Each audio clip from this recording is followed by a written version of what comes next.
बहराइच के 35 गांवों में पसरी दहशत सिर्फ लंगड़ा भेड़िया तक ही सीमित नहीं है। गांव के लोग रात होते ही अपने घरों के दरवाजे बंद कर लेते हैं। जिनके पास दरवाजे नहीं हैं, वे मजबूरी में छतों पर या पेड़ों पर रात बिताते हैं। महिलाएं अपने बच्चों को सीने से लगाए सोती हैं और पुरुष हथियार लेकर चौकसी करते हैं। ये खौफ रात का नहीं बल्कि दिन का भी है। कोई नहीं जानता कि कब और कहां से भेड़ियों का झुंड हमला कर देगा। एक दिन वन विभाग की टीम को एक मरा हुआ भेड़िया मिलता है। उसकी लाश देखकर अंदाजा लगाया जाता है कि उसे किसी बड़े जानवर ने मारा है, लेकिन उसके शरीर पर लगे चोटों के निशान कुछ अलग ही कहानी बताते हैं।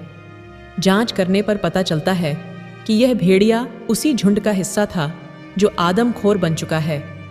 उसकी चोटों से ऐसा लगता है जैसे उसे खुद उसके ही झुंड ने मार डाला हो। यह घटना पूरे मामले में एक नया मोड़ लाती है। जैसे ही वन विभाग को पता चलता है कि भेड़ियों के झुंड में आपसी विद्रोह की स्थिति बनी हुई है, वे तुरंत हरकत में आते हैं। ये पता चलता है कि लंगड़ा भेड़िया ही इस झुंड का नेता है, लेकिन अब शायद उसके अपने ही साथी उससे नाराज हैं। जंगल में मिले संकेत बताते हैं कि इस झुंड में नेतृत्व को लेकर टकराव हो रहा है और इस टकराव के चलते वे और भी खतरनाक होते जा रहे हैं। इस स्थिति को देखते हुए बहराइच के मेहसी के विधायक सुरेश्वर सिंह और पुलिस प्रशासन ने मिलकर एक नई रणनीति बनाई। अब उनका मकसद केवल भेड़ियों को पकड़ना नहीं बल्कि उनके झुंड में जारी विद्रोह को भुनाना भी है। वन विभाग ने एक योजना बनाई कि भेड़ियों के आपसी मतभेद का फायदा उठाकर लंगड़ा भेड़िया को अलग किया जाए।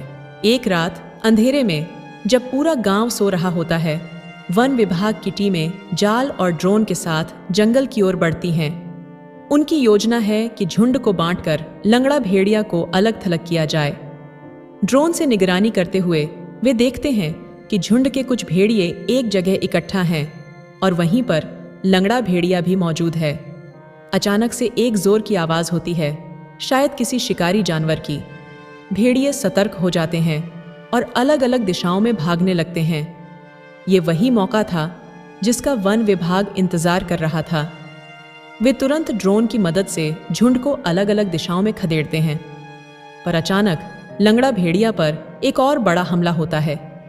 इस बार वह अकेला रह जाता है।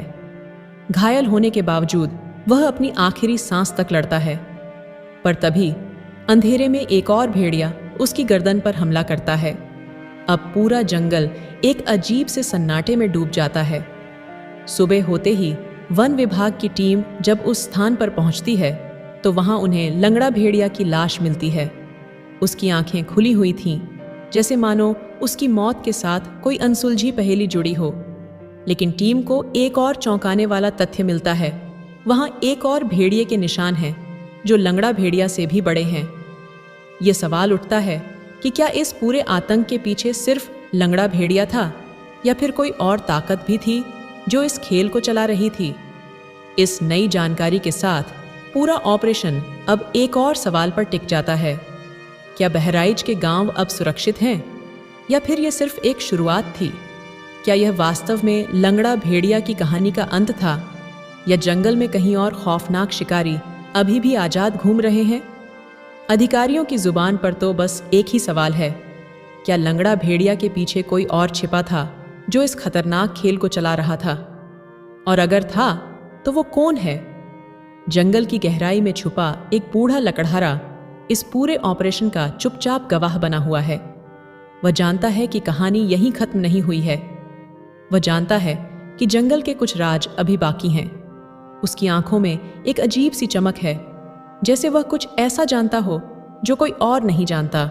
और शायद लंगड़ा भेड़िया की कहानी का असली अंत